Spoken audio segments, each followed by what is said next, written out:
जय श्री राम दोस्तों, स्वागत है आपका शिव पुराण विद्वेश्वर संहिता 10वें अध्याय में प्रवण एवं पंचाक्षर मंत्र की महत्वता। ब्रह्मा और विष्णु ने पूछा, प्रभु, सृष्टि आदि 5 कृत्यों के लक्षण क्या हैं? यह हम दोनों को बताइए। भगवान शिव बोले, मेरे कर्तव्य को समझना अत्यंत गहन है, तथापि मैं कृपा पूर्वक तुम्हें बता रहा हूँ।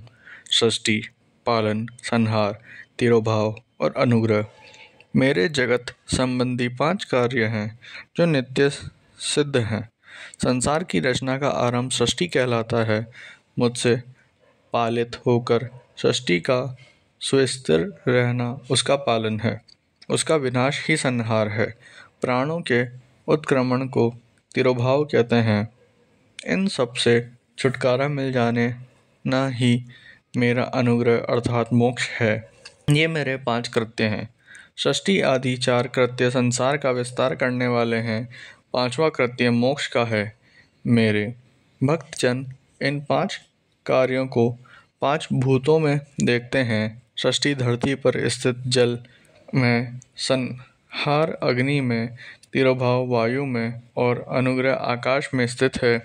पृथ्वी से सबकी सृष्टि होती है, जल से वृद्धि होती है, आग सबको जला देती है, वायु एक स्थान से दूसरे स्थान पर ले जाती है और आकाश सबको अनुग्रहित करता है। इन 5 कृत्यों का भार वहन करने के लिए ही मेरे 5 मुख हैं। 4 दिशाओं में 4 मुख और इनके बीच में 5वां मुख है। पुत्रों, तुम दोनों ने मुझे तपस्या से प्रसन्न कर सृष्टि और पालन 2 कार्य प्राप्त किए हैं। इसी प्रकार मेरी विभूति स्वरूप रुद्र और महेश्वर ने संहार और तिरोभाव कार्य मुझसे प्राप्त किए हैं, परंतु मोक्ष मैं स्वयं प्रदान करता हूँ। मेरे पूर्व काल में अपने स्वरूप भूत मंत्र का उपदेश किया है और ओमकार रूप में प्रसिद्ध है। ये मंगलकारी मंत्र है। सर्वप्रथम मेरे मुख से ओमकार ओम प्रकट हुआ, जो मेरे स्वरूप का बोध कराता है। इसका स्मरण निरंतर करने से मेरा ही सदा स्मरण होता है। मेरे उत्तरवित मुख के आकार का, पश्चिम मुख से उकार का, दक्षिण मुख से मकार का, पूर्ववर्ती मुख से बिंदु का तथा मध्यवर्ती मुख से नाद का प्रकटीकरण हुआ है। इस प्रकार इन 5 अवयवों से ओमकार का विस्तार हुआ है। इन 5 अवयवों के एकाकार होने पर प्रवण ओम नामक अक्षर उत्पन्न हुआ। जगत में उत्पन्न सभी स्त्री पुरुष इस प्रवण मंत्र से व्याप्त हैं। यह मंत्र शिव शक्ति दोनों का बोधक है। इसी से पंचाक्षर मंत्र ओम नमः शिवाय की उत्पत्ति हुई है। ये मेरे साकार रूप का बोधक है। इस पंचाक्षर मंत्र से मृत का वर्ण प्रकट हुआ है, जो 5 भेद वाला है। इसी से शिरोमंत्र सहित त्रिपदा गायत्री का प्राकट्य हुआ है। इस गायत्री से संपूर्ण वेद प्रकट हुआ और उन वेदों से करोड़ों मंत्र निकले हैं। उन मंत्रों से विभिन्न कार्यों की सिद्धि होती है। इस पंचाक्षर प्रवण मंत्र से सभी मनोरथ पूर्ण होते हैं। इस मंत्र से भोग और मोक्ष दोनों प्राप्त होते हैं। नंदिकेश्वर कहते हैं, जगदम्बा उमा गौरी पार्वती के साथ बैठे महादेव ने उत्तरीवती मुख बैठे ब्रह्मा और विष्णु को पर्दा करने वाली वस्त्र से आच्छादित कर उनके मस्तक पर अपना हाथ रखकर धीरे से उच्चारण कर उन्हें उत्तम मंत्र का उपदेश दिया।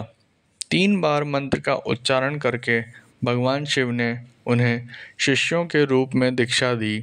गुरु दक्षिणा के रूप में दोनों ने अपने आप को समर्पित करते हुए दोनों हाथ जोड़कर उनके समीप खड़े हो जगत गुरु भगवान शिव की इस प्रकार स्तुति करने लगे।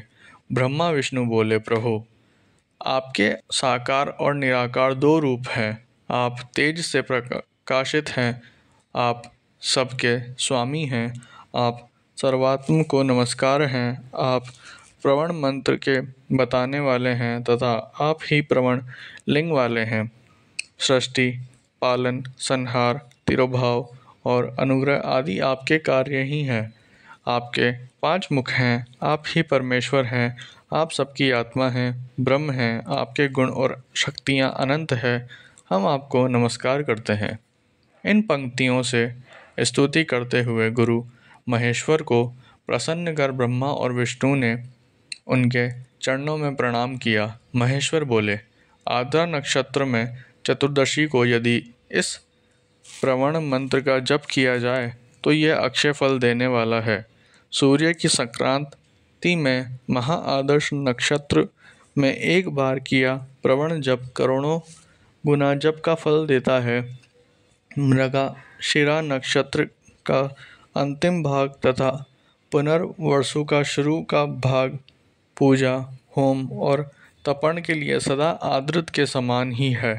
मेरे लिंग का दर्शन प्रातः काल अर्थात मध्याह्न से पूर्व काल में करना चाहिए। मेरे दर्शन पूजन के लिए चतुर्दशी तिथि उत्तम है। पूजा करने वालों के लिए मेरी मूर्ति और लिंग दोनों समान है।